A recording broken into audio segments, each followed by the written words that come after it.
There's an egg in a door and a glass on the lawn. Tacks on the floor. Coucou, c'est parti pour une nouvelle semaine de vlog. Aujourd'hui c'est lundi, on est en début d'après-midi. Et donc je vous retrouve pour pouvoir vous montrer les différents ouvrages sur lesquels je suis en train de travailler en ce moment. Je vais quand même prendre le temps de me présenter rapidement puisque je ne le fais pas systématiquement. Mais là ça fait quelques semaines qu'il y a pas mal de monde qui nous ont rejoints sur cette chaîne. Donc tout d'abord bienvenue à vous. Merci de vous abonner, de mettre des petits j'aime, des petits commentaires, ça me fait toujours extrêmement plaisir.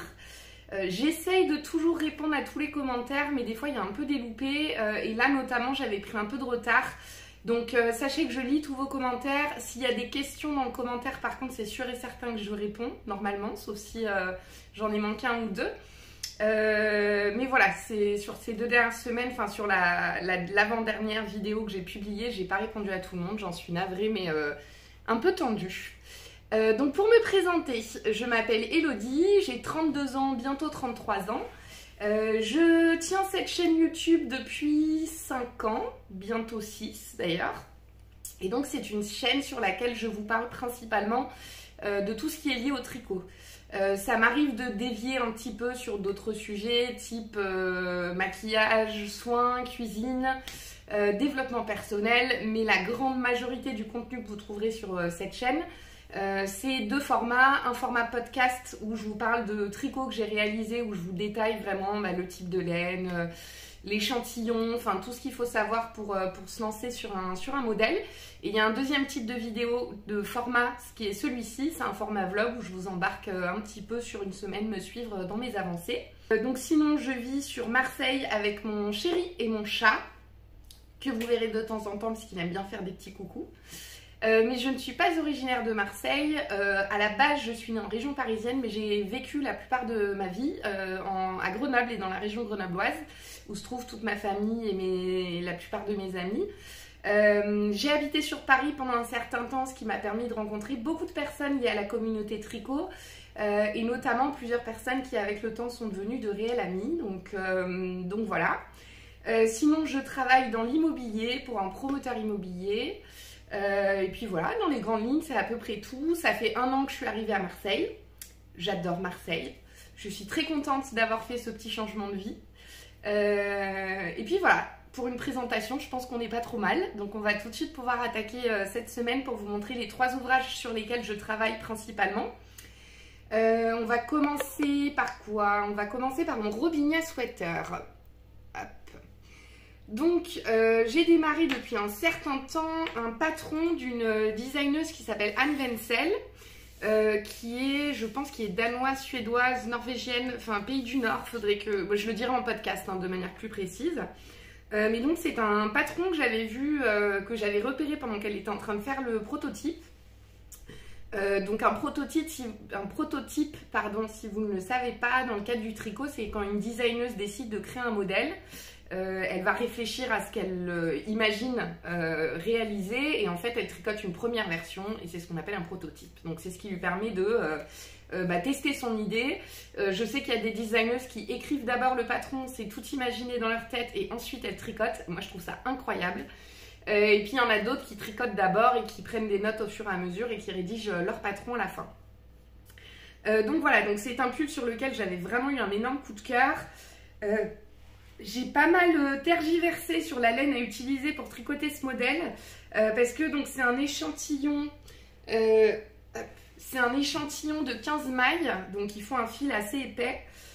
Et donc j'ai eu un jour une illumination, parce qu'en fait ce modèle je l'avais dans la tête, mais je ne savais pas quelle laine utiliser, donc j'avais mis ça un peu de côté. Et puis un jour j'ai eu une petite illumination et je me suis dit je vais la tricoter dans une laine qui s'appelle Manchelopi, qui est une qualité de fil mèche, 100% laine. C'est fabriqué au Portugal par une marque qui s'appelle Wool Dreamers.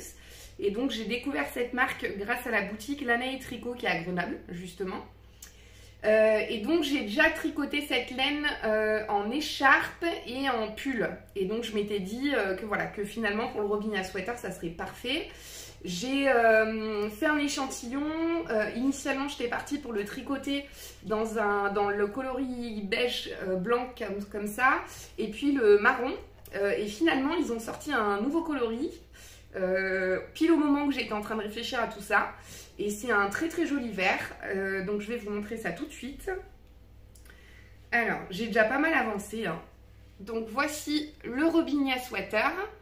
C'est une construction en top-down, donc on commence par tricoter un dos, on relève des mailles au niveau des épaules pour tricoter le devant, et puis ensuite on joint en rond. Donc là j'ai tricoté une quinzaine de centimètres du corps à peu près, peut-être un poil moins, ouais si ça doit être à peu près une quinzaine de centimètres. J'ai tricoté la totalité d'une manche, comme vous pouvez le voir. J'ai modifié un peu par rapport au patron, je détaillerai ça en podcast, mais j'ai resserré un petit peu plus les manches pour avoir vraiment un côté bouffant. Et puis voilà, donc la dernière fois que je vous l'avais montré, j'avais un peu moins de longueur au niveau du corps, donc je l'ai avancé un petit peu. J'ai fini cette répétition, j'en étais là à peu près la dernière fois. J'ai fini cette répétition du motif jacquard et je suis sur une nouvelle répétition. Donc l'idée c'est que je vais terminer ce petit cake qui me reste, et dès que je l'ai terminé je ferai tout de suite la deuxième manche, comme ça à la fin il me restera plus qu'à finir le corps, ça sera assez rapide. C'est l'avantage de ce type d'ouvrage, comme c'est tricoté en aiguille 5 mm, ça se tricote, ça monte assez rapidement. Que vous dire d'autre sur cet ouvrage? Bah écoutez, je pense que c'est tout. Donc avant d'attaquer la deuxième manche, je le laverai, le bloquerai pour vérifier que la longueur de cette manche convient, que je suis satisfaite du résultat, et comme ça après il ne restera plus qu'à le finir. Je pense pas réussir à le finir cette semaine parce que là j'alterne pas mal entre mes différents ouvrages, mais d'ici 2 semaines je pense qu'il sera terminé. J'avais dit que peut-être je ferai un podcast cette semaine, mais honnêtement aujourd'hui j'ai la flemme, donc je pense que je ferai un podcast plutôt la semaine prochaine, d'autant plus que le week-end qui arrive, je vais être toute seule à l'appart parce que Chéri part en week-end avec des amis à lui. Donc du coup je serai tranquille à la maison, je pourrai filmer quand je veux, donc je pense que je filmerai un podcast probablement ce week-end, et je le publierai la semaine suivante, donc cette vidéo sera sortie avant le podcast logiquement. Donc voilà, ça c'est pour le premier ouvrage sur lequel je vais avancer cette semaine. Deuxième ouvrage, c'est mon test en cours pour Marie-Christine Lévesque. Donc Marie-Christine Lévesque, c'est une designeuse québécoise qui fait beaucoup de très jolis ouvrages. Elle a notamment aussi publié 2 livres de modèles de chaussettes. Et puis donc elle sort régulièrement des patrons. Elle avait montré une photo d'un patron sur lequel elle allait bientôt, enfin elle allait demander des testeuses, et quand j'ai vu ce modèle là je me suis dit ah je le veux, donc je lui ai proposé de participer au test. Si vous me suivez, vous avez vu les vidéos précédentes, vous savez à quel point j'ai galéré avec cet ouvrage là. Non pas, alors je le dis à chaque fois, mais parce que j'ai vraiment pas envie qu'il y ait d'amalgame. Si j'ai galéré, ça n'a rien à voir avec le patron de Marie-Christine qui est extrêmement précis, extrêmement détaillé et sur lequel il y a 0 modification à faire. Mais c'est parce que je tricote une base de laine que je n'ai pas l'habitude de tricoter, et du coup j'ai eu un peu du mal à avoir le bon échantillon qui était demandé dans ce patron là. Donc je le tricote dans le fil 100% alpaca de chez Drops. Donc si vous commencez dans le tricot, sachez que Drops c'est une marque que beaucoup de tricoteuses achètent et utilisent pour tricoter parce qu'elle est imbattable en rapport qualité-prix, très honnêtement. Parce qu'en gros la majorité de leurs pelotes sur ce type de laine là, on est autour des 2 €. Les laines les plus chères c'est les matières nobles, et on est autour de 5 € la pelote, donc c'est vraiment peu cher comme marque, tout en étant sur des fibres quand même naturelles. Donc voilà, je vous conseille cette marque si vous ne la connaissiez pas. Et donc voici où j'en suis. La dernière fois que je vous l'ai montré, je n'avais pas encore fait le col, je n'avais pas encore démarré de manche. Donc là voilà ce que j'ai fait, j'ai tricoté le col qui était un peu long à faire parce que c'est un col double. Donc en fait c'est un col retourné comme vous le voyez. Et puis j'ai relevé une première manche et je suis en train de faire les rangs raccourcis de la première manche, parce que donc là pour le coup c'est une construction très différente du Robinia Sweater. Le Robinia Sweater c'est un pull très large, donc en fait la partie que vous montez du dos correspond aussi à toute la partie épaule, et en gros les manches elles démarrent à peu près ici. Alors que là c'est l'inverse, l'épaule ça s'arrête vraiment ici, et donc là les rangs raccourcis vont servir à prendre la forme de l'arrondi de l'épaule. Donc il y a beaucoup plus à tricoter, du coup. En plus, c'est de la laine qui est beaucoup plus fine parce que là, je tricote en aiguille 3,25. Donc ça prend plus de temps, mais c'est tout de même agréable à tricoter. Depuis la dernière fois que je vous l'ai montré, j'ai tricoté aussi un peu le corps avant d'attaquer une manche. Donc là, j'ai une dizaine de centimètres du corps. Et on a l'impression que le col est tout petit, mais je passe ma tête. Hein. Hop, voilà. Je passe ma tête sans difficulté. Je ne l'ai pas encore essayé, mais vu que j'ai... Pardon, mais vu que j'ai le bon échantillon, il n'y a pas de raison qu'il ne m'aille pas. Je l'essayerai. Là, ce que je compte faire, c'est tricoter une manche. Enfin, tricoter le début de la manche, pardon. Le laver, le bloquer, parce que c'est une laine qui s'étend. Et comme au niveau de la manche de ce modèle, il y a 3 bandeaux de dentelle, je veux être sûre d'avoir la capacité de faire ces 3 bandeaux de dentelle. Donc, je vais faire aussi, là encore, un blocage intermédiaire. Et donc, une fois que c'est bloqué, je l'essayerai à ce moment-là. Comme ça, j'aurai vraiment le... Comment dire, le résultat final, quoi. Parce que c'est une laine qui bouge. Hein. Je vous invite à aller voir ma vidéo de la semaine, ma vidéo précédente si vous voulez comprendre pourquoi je dis ça. Mais donc voilà, pour le deuxième ouvrage que je tricote en ce moment. Et le dernier que vous allez voir pendant cette semaine, c'est un nouvel en cours que j'ai attaqué il y a quelques jours, que je comptais faire depuis très longtemps et que j'ai enfin démarré. Donc c'est une paire de chaussettes, c'est un modèle de la designeuse américaine Andrea Mori qui est assez connue. Et donc c'est une paire de chaussettes avec un très joli motif sur le devant. Et donc là j'ai fait un Turkish Castan, j'ai tricoté la pointe du pied en faisant des augmentations et ensuite j'ai fait une répétition complète du motif de point texturé. Donc voilà, j'ai avancé un petit peu là-dessus, ça sera mon tricot boulot. Parce que j'ai la chance de pouvoir me permettre de tricoter un petit peu au travail quand j'ai des temps calmes. Donc voilà, donc je l'amènerai au boulot pour pouvoir l'avancer petit à petit et vous montrer un peu plus, je l'espère. Écoutez, c'est tout pour démarrer cette semaine. On se retrouve demain pour vous montrer mes petites avancées.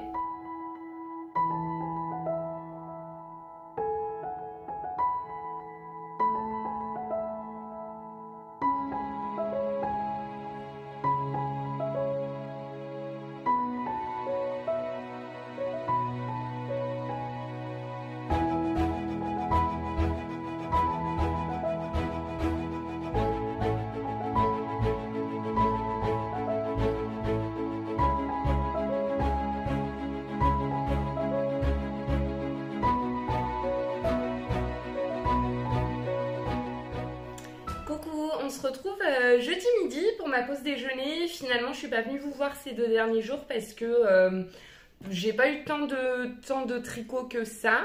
On avait du monde invité à la maison hier soir, le temps de faire des courses, de préparer des trucs, enfin bon bref.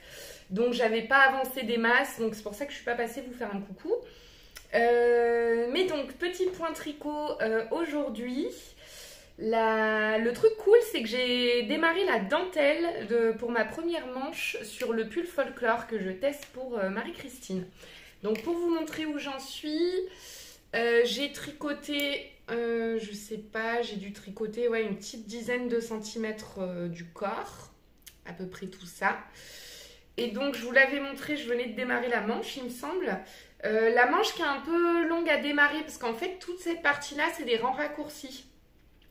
Donc ça prend un peu du temps de faire tous ces rangs raccourcis, mais j'ai fini par les finir et donc voici le démarrage de la dentelle. Hop, je vais essayer de vous la rapprocher. Donc là j'ai fait à peu près la moitié de la répétition de dentelle qui se fait sur une vingtaine de rangs à peu près pour vous donner un ordre d'idée. Donc là l'idée c'est que je vais terminer la dentelle. Et puis, je vais faire mon blocage intermédiaire dont je vous ai parlé. Donc, je vais mettre mes mailles en attente, enlever les aiguilles, le laver, le bloquer pour voir ce que ça donne. Vérifier surtout si au niveau de la dentelle, la manche s'allonge. Parce que du coup, il faudra que je fasse attention pour éviter d'avoir des manches trop longues à la fin. Donc, je vais m'occuper de ça. Je pense que je pourrai terminer ça largement aujourd'hui. Ça sera fini. Et ensuite, je reprendrai mon Robinia sweater, mais sur celui-ci, finalement, je ne ferai pas tout de suite un blocage intermédiaire. Pour vous montrer où j'en suis, depuis la dernière fois que je vous l'ai montré. En fait, j'ai fini le motif de jacquard qui était en cours la dernière fois que je vous l'ai montré. Donc, j'ai tricoté 4 ou 5 cm à peu près. Sous l'emmanchure, je dois être à une vingtaine de centimètres. Et en fait, je ne vais pas faire de blocage intermédiaire parce qu'en réfléchissant, je me suis dit, j'arrête pas de me plaindre que la Mancellopi se casse facilement. Si je commence à laver, etc., mon fil qui est en bout ici, il va se casser. Je vais devoir revenir en arrière pour récupérer le fil. Ça m'embête un petit peu. Donc, je vais finir le corps. Comme ça permettra à mon folklore aussi de sécher entre-temps et que je ne me retrouve pas à écrire à tricoter. Donc pendant que mon folklore sera au blocage séchage, je reprendrai le Robinia et du coup je finirai le corps du Robinia. Comme ça il ne me restera plus que la deuxième manche à faire et puis il sera fini. Donc voilà où ça en est. J'ai vraiment hâte de le terminer pour pouvoir voir le tomber. Parce qu'il est très beau, j'en suis très contente. La seule chose sur laquelle j'ai pas trop de certitude, c'est s'il va bien m'aller ou pas. Vu que c'est une laine qui est quand même assez épaisse, qui n'a pas de fluidité, on va voir. On va voir ce que ça va donner. Bon, écoutez, si c'est pas le pull qui me met le plus en valeur, c'est pas grave, je le mettrai à l'appart. Cet été en Bretagne, les nuits fraîches, en espérant qu'il y ait des nuits fraîches. Donc voilà. Donc les deux ouvrages que je tricote le plus, j'ai ma chaussette Craspedia qui est au boulot, donc je peux pas vous la montrer. Mais en ce moment j'ai pas mal de taf, donc je tricote pas beaucoup du tout au travail. Donc elle a pas avancé. Donc voilà, une semaine pas hyper productive hein, en tricot. Mais bon, il y a des périodes où c'est plus facile que d'autres. Sinon aujourd'hui je porte mon gilet, oulala, c'est dur, hein. Je porte mon gilet Kuzu de Marie-Amélie, que vous aviez déjà dû me voir. Je le porte pas si fréquemment que ça, parce que je me suis rendu compte que les gilets, je les porte quasi toujours ouverts. Et du coup, je préfère les gilets col-châle. Quand c'est comme ça que ça tombe un peu, je trouve ça pas très beau. Enfin, je le trouve beau, mais je veux dire, c'est pas ce qui rend le mieux, je trouve. Donc je vais rester, à chaque fois que je ferai les gilets, je pense que je ferai majoritairement des gilets col-châle, sauf si c'est des gilets que je compte vraiment porter comme pull. Par exemple, je vous ai dit que je comptais faire cette année une deuxième version du gilet rosa de Longue avec Anna, mais pour le coup je le porterai fermé à chaque fois en gilet oversize, mais que je vais porter comme un pull, je ne le laisserai pas ouvert. Voilà, sinon je suis en train de regarder un peu les différentes laines qui seraient propices à des projets d'été. Donc merci aux quelques personnes qui m'ont laissé en commentaire de mon dernier vlog des idées de référence, parce que ça m'a permis justement de pouvoir consulter un peu tout ça. Je prends mon iPad du coup pour vous en parler. Alors dans les laines qui potentiellement m'intéresseraient, il y a la laine Bamboo Soft de chez Schkeprich, je ne sais pas comment ça se prononce cette marque. De toute façon, je vous mettrai des photos au fur et à mesure et puis je mettrai tout en barre d'infos. C'est un fil qui me semble pas mal parce que c'est de la fingering, donc l'échantillon serait bon pour tricoter le gilet slash t-shirt été de Florence du style knitting, donc le gilet Bogota. Parce que là l'échantillon sur celle-ci de laine c'est 27 mailles, donc ça colle avec le patron. La composition c'est 50% de viscose de bambou et 50% de coton, donc c'est des fibres naturelles, donc ça c'est cool. Après les coloris c'est très basique, donc si je pars là-dessus je partirai sur, je vous mettrai le bon coloris en photo.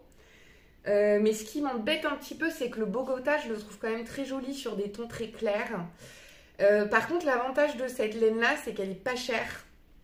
Parce qu'elle est à 3,90 € la pelote. Moi, pour tricoter ce modèle à ma taille, il faut que je compte à peu près 1200 mètres, selon les indications de Florence. Là, on a 150 mètres pour 50 grammes.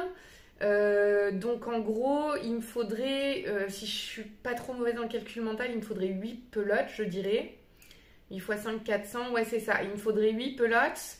Donc 8 pelotes à 4 euros, ça fait 32 euros. Donc c'est vraiment tout à fait raisonnable en prix d'ouvrage.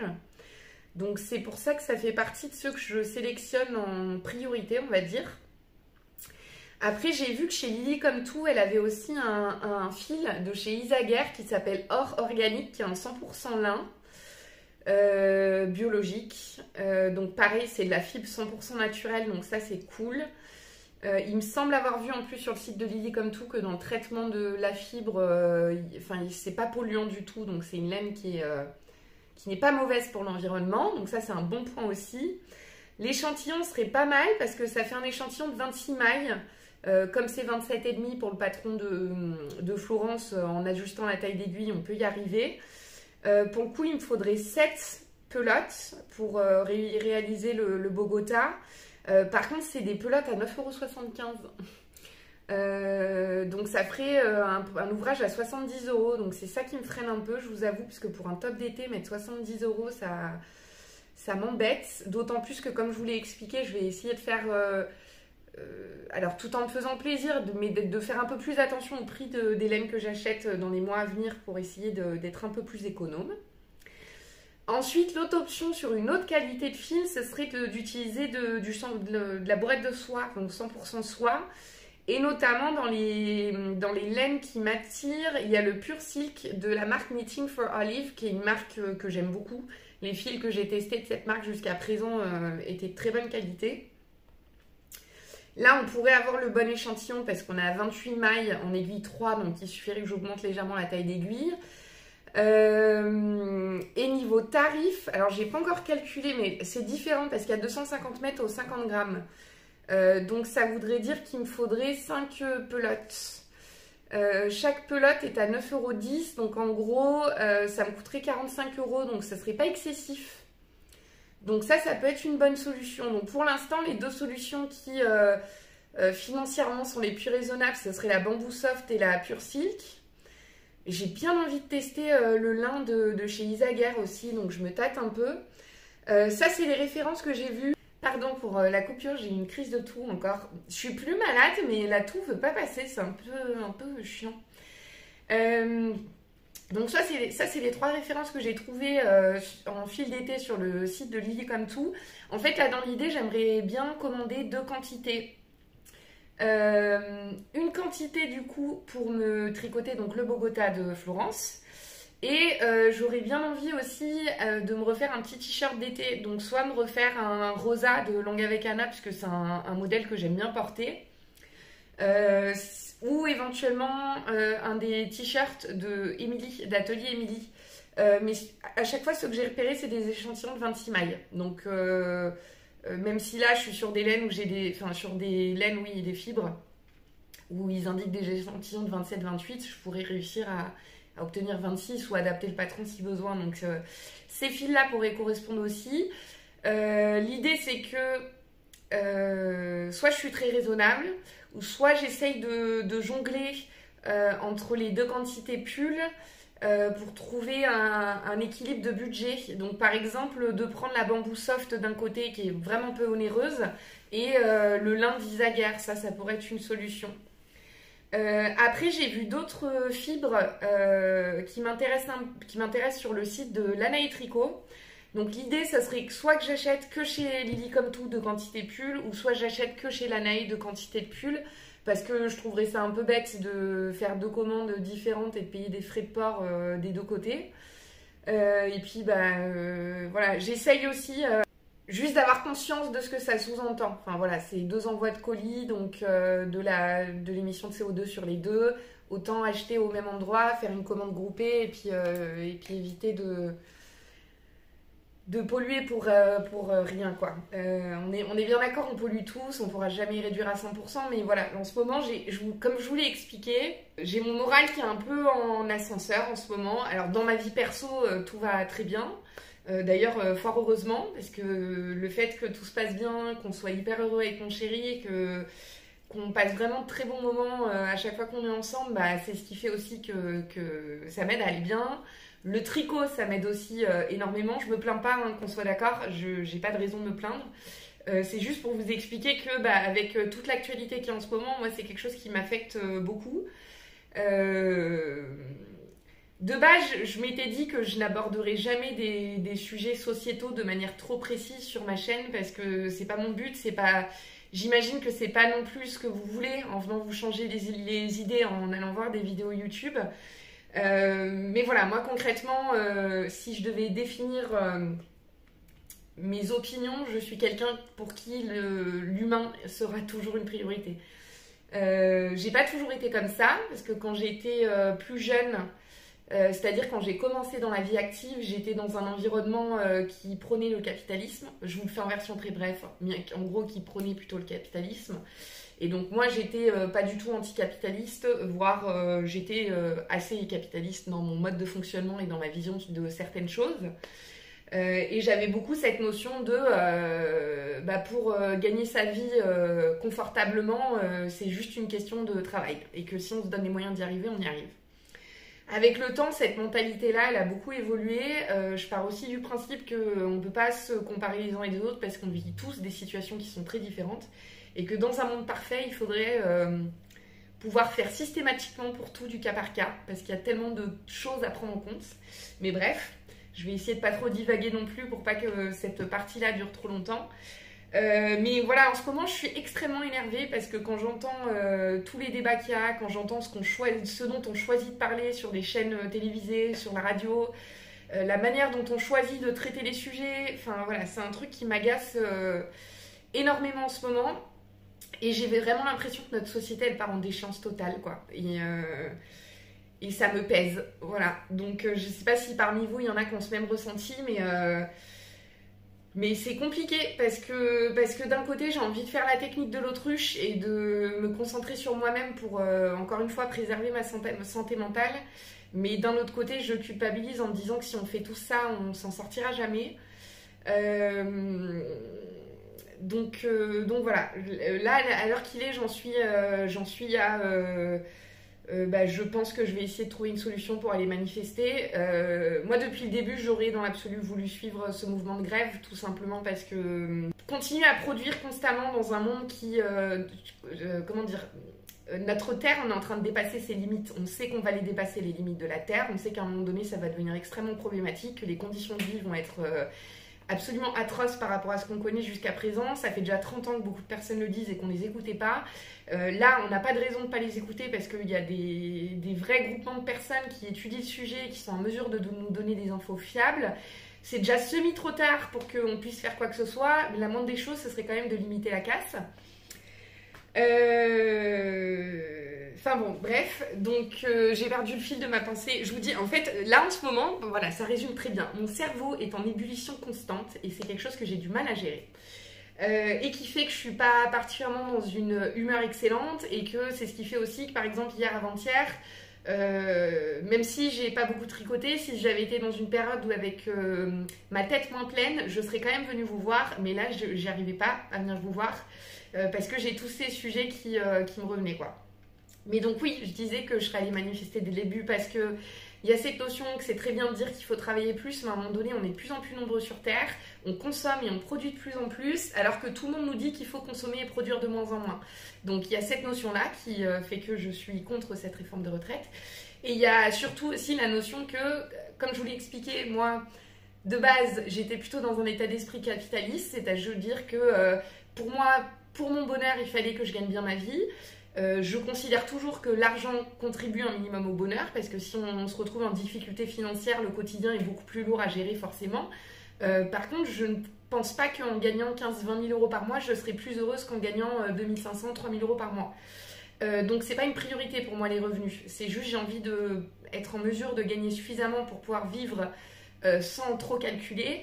Mais je ne pense pas que ce soit une bonne chose d'être un individu qui se retrouve avec énormément d'argent. Je pense que ça amène forcément à être incroyablement égoïste. Et je pense que voilà, passer certains niveaux de revenus, c'est indécent. Et qu'à un moment donné, je ne comprends pas comment beaucoup de personnes trouvent ça normal qu'on se retrouve avec des gens qui se retrouvent en réelle situation financière extrêmement compliquée, qui n'arrivent pas à se nourrir, qui n'arrivent pas à se loger, qui n'arrivent à rien, et à côté de ça des patrons d'entreprise qui vont gagner, qui vont se reverser des dividendes à hauteur de milliards d'euros. De se dire qu'en France on a plus de 43 milliardaires, donc 1 milliard d'euros c'est quand même 1000 millions. Enfin je veux dire, même si dans ce chiffre là il y a une partie c'est du patrimoine ou alors des entreprises, enfin personne n'a besoin d'autant en fait, tout simplement. Donc bref. La problématique, c'est que je travaille dans une profession où c'est quasi impossible de faire la grève. Quand je dis c'est quasi impossible, c'est que si derrière on ne veut pas avoir de conséquences sur notre boulot, c'est très mal vu, quoi, tout simplement. Donc j'ai jamais réellement manifesté, j'ai jamais fait grève. J'ai très rarement manifesté parce que comme les manifestations sont assez souvent en semaine, du coup moi je peux pas y aller parce que je suis au travail et que je peux pas me permettre... où il faudrait que je pose une journée à la limite. Enfin bref, tout ça pour dire que chamboulement total dans ma tête en ce moment. Je pense aussi que c'est bien, parce que je pense que c'est nécessaire aussi qu'il y ait une prise de conscience que ça va pas. Et que je me dis que je suis peut-être pas la seule à ressentir de plus en plus le besoin d'agir, et tant mieux, parce que plus on sera à agir et mieux, plus il y a des chances qu'on ait des résultats. Enfin bref. Vous n'êtes pas là pour ça, donc je vais m'arrêter de parler de ça, mais je vous avoue que j'avais aussi besoin d'un peu vider mon sac, ça me fait du bien. Parce que, voilà, encore une fois, je tombe sur des trucs sur les réseaux sociaux que je comprends pas. Pour en revenir à mes commandes de laine, parce que c'était ça le sujet à la base, chez Lanae, j'ai repéré plusieurs fibres, notamment des fibres de chez Lang, qui ont l'air pas mal aussi. J'ai noté les références mais sur mon téléphone, donc je vais éteindre et je vais vous reprendre tout de suite pour vous donner les bonnes infos. Donc il y a deux fils de chez Lang qui me semblent pas mal, il y a le fil Céleste et le fil Créalino. Céleste c'est principalement coton et viscose, je crois que c'est 80% coton et 20% viscose. Créalino c'est 100% lin. La seule chose, c'est que les échantillons qui sont indiqués sur le site d'Anna, c'est plutôt Créalino, c'est 21 mailles, Céleste, c'est 24. Et donc, du coup, pour le Bogota de Florence, je n'aurai pas le bon échantillon. Donc, en fait, si je vous parle aussi de tout ça, c'est que s'il y a des personnes parmi vous qui ont tricoté ces laines, je veux bien le retour de l'échantillon de la taille, de l'échantillon que vous avez eu avec la taille d'aiguille que vous avez utilisée. Pour savoir si ça serait faisable ou pas, parce que je sais qu'il y a des laines qui peuvent quand même être tricotées avec plein de tailles d'aiguilles différentes, alors que pour d'autres c'est plus compliqué. Donc ça c'est les deux de chez Lang qui me tenteraient pas mal. Globalement on est aussi sur des budgets qui sont corrects, parce que sur les... alors je me rappelle plus précisément, mais sur les 3 références de chez Lanae, j'en ai une où on va être à peu près à 38 € pour réaliser le Bogota, et les 2 autres on tourne à 45 €. Et donc la 3e fibre que j'ai vue sur Lanae, c'est l'Alfama de Rosaria. C'est du 100% lin, 100% lin portugais. Anna avait plusieurs fois parlé de cette qualité de fil, elle avait dit qu'elle était très bien. Donc ça me dirait bien de tester celle-là aussi. Mais voilà, sur ces 3 fibres que je pourrais acheter chez Anna, j'ai des petits doutes sur l'échantillon. Donc écoutez, je vous tiendrai au courant de ce que je choisis de faire. De toute manière, je ne vais pas commander tout de suite, je vais attendre de publier ce vlog et d'avoir vos retours éventuels pour pouvoir me décider. Et puis après, voilà, je vous donnerai le résultat. C'est vrai que la Créalino de chez Lang, je trouve qu'en plus ils ont des jolis coloris, la texture tricotée est pas mal aussi. Donc voilà, à voir. J'attends vos retours, j'ai hâte d'avoir vos retours pour pouvoir prendre ma décision et faire ma petite commande. Écoutez, je pense que c'est tout pour ce midi. Pour finir sur des sujets un peu plus, un peu plus légers, j'ai dû vous incruster 2-3 images. Avec Chérie, on est en train de tester un système de course en ligne qui est un peu différent de ce qui existe de manière classique. En fait, on a des amis qui commandent depuis pas mal de temps des box dans lesquelles vous avez uniquement les quantités nécessaires pour réaliser des recettes qui sont transmises en même temps. Donc là, le nom de la société, c'est HelloFresh. Et donc, l'idée, c'est que toutes les semaines, on reçoit un panier, un carton, dans lequel il y a des ingrédients pour cuisiner des recettes. Il y a des petites fiches avec des recettes qui sont fournies avec. Je vais vous montrer. En gros, c'est des petites fiches comme ça. Vous avez les recettes avec les quantités du coup nécessaires pour réaliser la recette. Et donc ça, c'est envoyé en fonction du nombre de personnes que vous choisissez. Donc nous, là, on commande pour 2 personnes vu qu'on est 2, mais vous pouvez commander pour 3, 4, 5, n'importe. Et donc si on a décidé de tester ça, c'est parce que d'une, moi je déteste faire les courses alimentaires, c'est un truc qui m'insupporte. Autant j'adore cuisiner, j'adore manger, mais faire les courses, ça me fait juste chier, quoi, pardon pour le vocabulaire. Et puis surtout, on a du mal des fois à gérer les quantités, on se retrouve à jeter des aliments, et ça c'est un truc qui me... Et c'est surtout moi. Moi j'ai toujours, même en vivant seule, j'ai toujours eu cette problématique d'avoir du mal à jauger. En fait, je faisais mes courses en fonction de mes envies alimentaires quand je faisais mes courses. Et au jour le jour, je cuisinais ce dont j'avais envie. Et puis d'un coup, je me rendais compte que, ah bah mince, ça en fait, je viens de passer la date de péremption. Et donc concrètement, j'avais du mal à gérer mon frigo. Voilà. Et puis... c'était pas ma priorité d'apprendre à mieux le gérer. Donc quand nos potes ils nous ont parlé de ça, je me suis dit que ça pouvait être une bonne solution. J'ai vérifié en plus tout ce qui est emballage, etc. C'est que du recyclable, donc c'est pas trop mal. Alors c'est pas idéal hein, qu'on soit d'accord, parce que là c'est un peu le même principe. Ok, je me déplace pas en voiture aller faire mes courses, mais en contrepartie, le livreur forcément il roule pour livrer les colis, donc je sais pas trop ce qui est de mieux, mais bon. Donc on essaye ça. Là pour l'instant on a commencé à cuisiner une recette qui était plutôt bonne. Ce qui est bien, ce que je trouve très bien, c'est qu'il n'y a pas beaucoup de produits transformés utilisés dans ces recettes-là. Donc quand je dis produits transformés, c'est... j'ai pas d'exemple. Enfin, c'est des produits... Enfin voilà, vous recevez, il y a une recette avec de la coriandre, vous avez de la coriandre fraîche, quoi, dans la bonne quantité. Donc je trouve ça plutôt pas mal. Et puis ça va nous permettre aussi d'avoir une alimentation qui est un peu plus saine, un peu plus équilibrée, parce que pour ceux qui me suivent depuis longtemps, vous aviez vu, j'ai fait beaucoup d'efforts sur l'alimentation, le sport, etc. Mais ces derniers mois, j'ai pas du tout tenu. Donc là, j'ai envie de me repencher un peu là-dessus quand même. Tout simplement parce que je me rends compte que si je tombe aussi peut-être un peu plus fréquemment malade et que j'ai un peu moins d'énergie, c'est peut-être aussi parce que mon corps, je lui donne pas le bon carburant. Voilà. Donc on teste ça, voilà, peut-être qu'il y a des gens que ça intéresserait pas, mais pour les gens que ça peut potentiellement intéresser, je vous ferai un retour, je vous dirai de ce que j'en pense, si après plusieurs utilisations de ce système-là, si je trouve que ça vaut le coup ou pas. Là, ce qui a fait aussi que j'ai testé, c'est que j'avais une promo, donc en gros, je paye les box à 40 € au lieu de 60 pour les 3 premières. Et puis après, du coup, je ferai un peu le comparatif de voir à quel point c'est plus cher qu'en faisant ses courses en grande surface de manière classique, et je vous dirai tout ça. Et bah écoutez, ce coup-là, c'est bon. On se retrouvera demain, où promis, je ne vous parlerai que de tricot. Ça m'a fait du bien, voilà. Encore une fois, j'imagine bien que vous n'êtes pas là pour ça, mais ça fait aussi partie de qui je suis, de penser à ces sujets-là. Et mon but étant depuis le début d'être... la plus naturelle possible sur cette chaîne et la plus honnête, j'avais le besoin d'en parler un petit peu avec vous. Passez une bonne suite de vlogs. Moi, je vous retrouve demain. Et puis, je vous fais plein de gros bisous. Et surtout, prenez soin de vous. C'est hyper important. Coucou, c'est samedi matin et je vous retrouve pour clôturer cette semaine de vlog. J'ai pas eu le temps de filmer hier et puis je tenais absolument à repasser vous voir un petit coup avant de publier la vidéo. Donc, je m'occuperai de finir le montage et de la mettre en ligne tout à l'heure.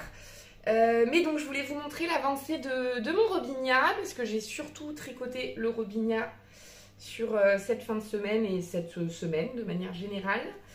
Je pense que je suis pas très loin de... Alors finir le corps, ouais, enfin d'attaquer les côtes en tout cas. Je sais pas si elles sont longues ou pas, j'ai pas encore, je me suis pas encore penchée sur cette question. Mais donc pour vous montrer... Hop. Je vais tout tourner. Donc là, on a les épaules ici, la manche. Et donc en longueur, là, je suis pile au niveau de ma ceinture sur un pantalon qui est à peu près taille haute. Donc je vais finir cette répétition du motif de jacquard que j'ai démarré. Quand je vous l'ai montré la dernière fois, j'en étais là. Je vais finir cette répétition et puis je vais enchaîner avec les côtes. Et du coup, il arrivera pile à la bonne hauteur. Je ferai pas de blocage intermédiaire finalement parce que j'ai la flemme. J'ai la flemme et surtout je me suis dit que la Manchelopi c'est pas une laine qui bouge des masses, donc elle se détend.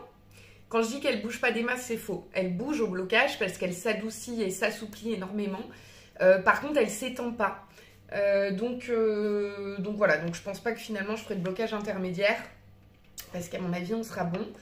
À la base, je voulais le mettre sur une extension de câble pour pouvoir l'essayer et le porter et vous le montrer. Et puis moi, en même temps, ça me permettrait de voir ce que ça donne.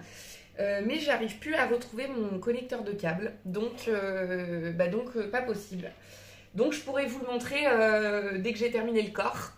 Sans la deuxième manche, je l'essayerai déjà pour voir ce que ça donne. Donc, voilà où on en est de cet ouvrage-là.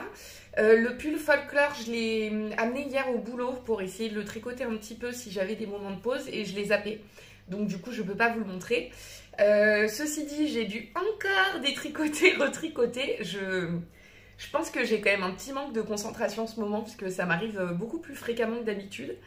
En fait, j'étais quasiment à la fin de ma première section de dentelle de la première manche. Et je me suis rendu compte qu'au lieu de faire un espèce de GGT, en gros, j'ai fait des mailles ensemble. Et donc, du coup, je n'ai pas suivi les instructions du patron. J'ai voulu aller trop vite. Donc, j'ai détricoté toute ma dentelle.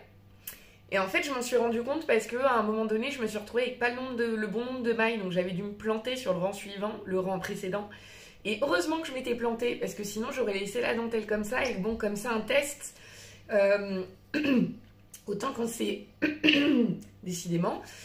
Autant quand c'est des ouvrages que je tricote pour moi, j'ai pas de problématique quand il y a des petites erreurs tant que ça fait pas moche.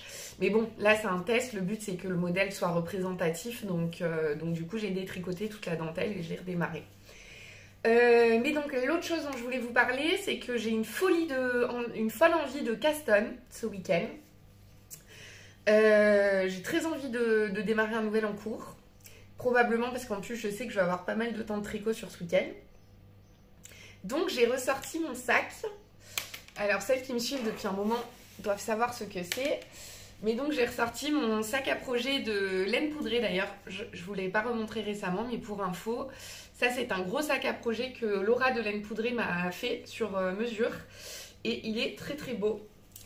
Et donc, j'ai ressorti ce sac dans lequel j'avais mis donc, mes pelotes de Gilliatt de Dererum Natura. Donc, c'est une laine cardée d'épaisseur worsted, DK épaisse worsted. Il y a 250 mètres pour 100 grammes.